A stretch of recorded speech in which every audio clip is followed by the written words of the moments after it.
Welcome to Harbour's Land Rover in Edenbridge. Just going to talk a little bit about a Range Rover Evoque we've got here, summary of some of its features and the main things to talk about. So this is a 2016 variant of the Evoque, and typical sort of Range Rover style and cues include the Range Rover inscriptions on the leading edge of the bonnet of which is actually a clamshell design, which is effectively where it drapes over the rest of the bodywork. So the wings, headlight units, the grills and so on all actually live almost under the lip of the bonnet.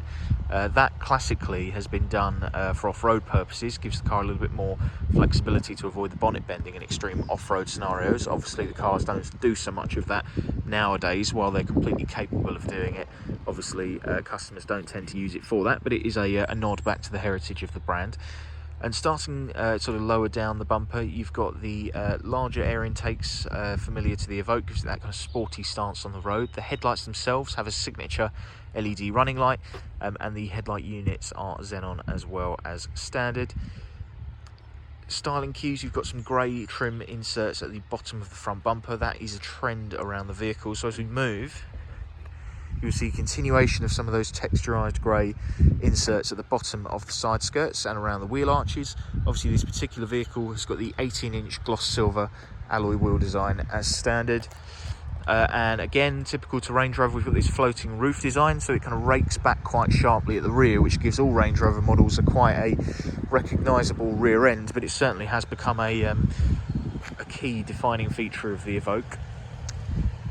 We've got some dark grey trim finishes at the bottom of the rear bumper, obviously twin exhausts as standard on all of these cars, just to give it some symmetry, and the rear lights on these later variants have full LED units, so the brake lights, running lights and obviously reverse lights and indicators are all LED. As for walking around to sort of gaze on the interior, as we open the door up, the door cards themselves are finished in grained leather. You can see contrast stitching on the top there, and also the start of the Meridian audio system. As for the cabin, we've got ebony leather interior in this particular car. It's obviously perforated as standard as well. And in terms of interior space and design, obviously the seats are mounted very high in any Range Rover product, so that's to improve the driving position on the whole and give the driver a bit more visibility on the road. You can see the dashboard is mounted nice and high as well, so the whole car feels a little bit more kind of upright and more purposeful than you'd really expect for a vehicle of its size, and gives it that familiar Land Rover feeling. The dashboard materials obviously all finished in grained leather, so it really lifts the quality.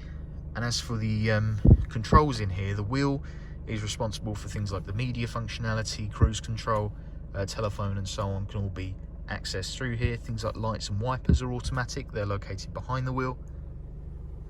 And in the middle we've got all of the navigation system, pairing for telephones you can do telephone calls and Bluetooth audio streaming via that system.